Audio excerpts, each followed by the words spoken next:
Bueno, buenos días. Mi nombre es Bárbara Fin. También soy formada en la Universidad de Buenos Aires. Soy médica clínica, geriatra y tengo un magíster en bioética. Trabajo hace 19 años en el Hospital Británico como médica de planta de una sala de internación clínica y coordino el comité del hospital. Agradezco la oportunidad de escucharnos y de debatir, y me parece que hay cuestiones que deberían quedar fuera del debate y centrarlas por ahí en otro lado. Es sorprendente volver a escuchar discusiones sobre en qué momento comienza la vida y hasta qué punto protegemos o no protegemos las vidas. Desde la ciencia no cabe duda el momento de comienzo de la vida. De un óvulo y un espermatozoide son células aisladas, pero una vez que se unen y se produce esa fusión de núcleo femenino y masculino llamada singamia, ese ser, ese individuo, tiene un ADN propio, genéticamente diferente al de su padre o al de su madre.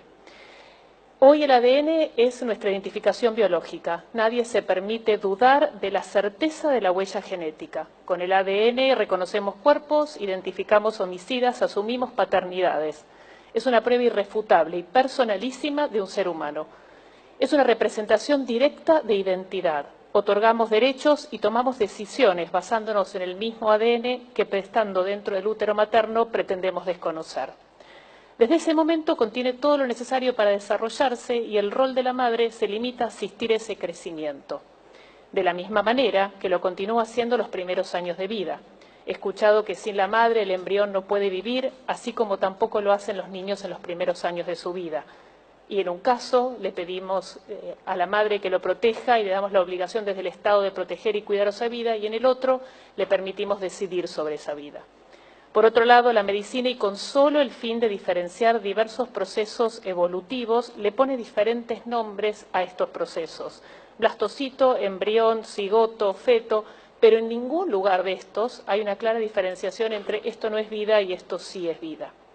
También es importante aclarar que un ser humano no se define por su capacidad de conectarse con el medio, comunicarse, razonar, sentir o expresar sus sentimientos.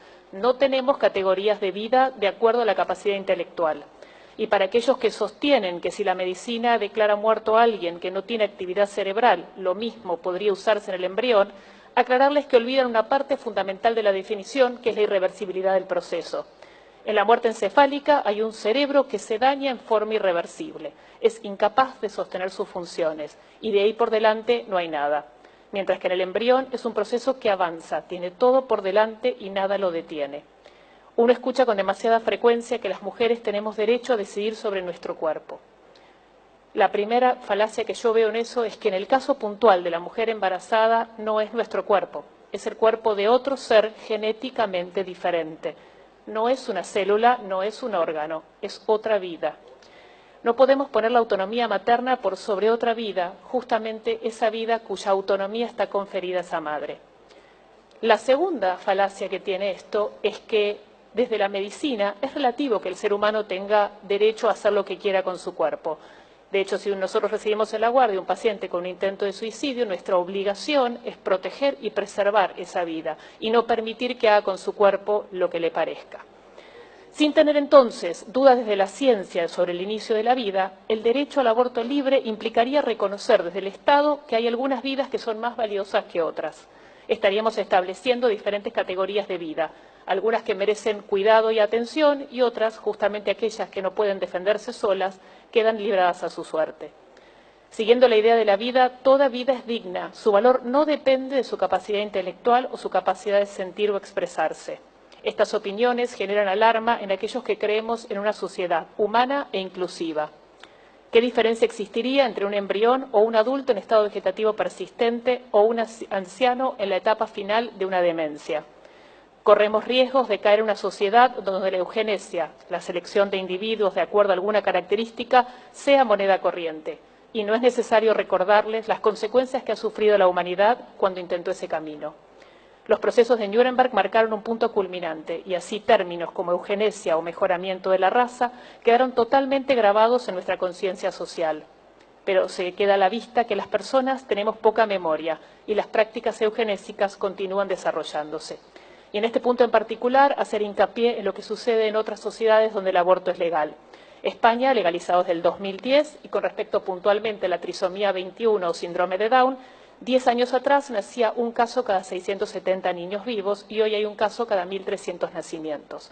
La proporción de aborto inducido en aquellos padres que hacían diagnóstico prenatal fue del 95.7%.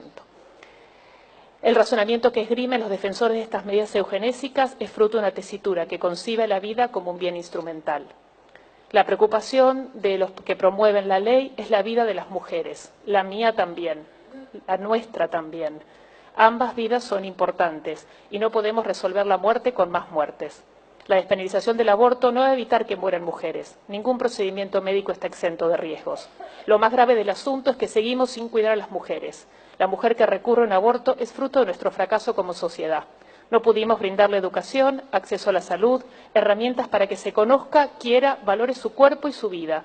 No supimos acompañarla en situaciones de violencia y ahora pretendemos solucionar toda esta enorme falta simplemente asegurándole un aborto limpio, sin pensar que después la que sigue sufriendo y sin herramientas es la misma mujer, sumando a todo lo anterior el dolor de una muerte. Citando el comunicado de la Academia Nacional de Medicina, creo que la salud pública argentina necesita de propuestas que cuiden y protejan a la madre y a su hijo, a la vida de la mujer y la del niño por nacer.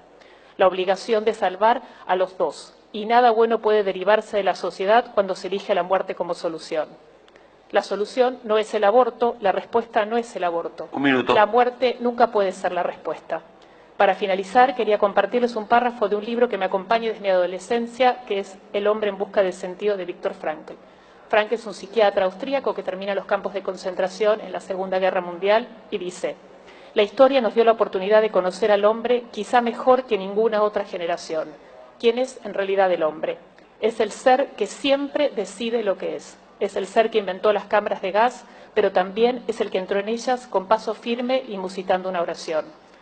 Todos decidimos, ustedes deciden, y encima tienen la enorme responsabilidad de decidir por todos los argentinos, decidir qué sociedad queremos. Gracias.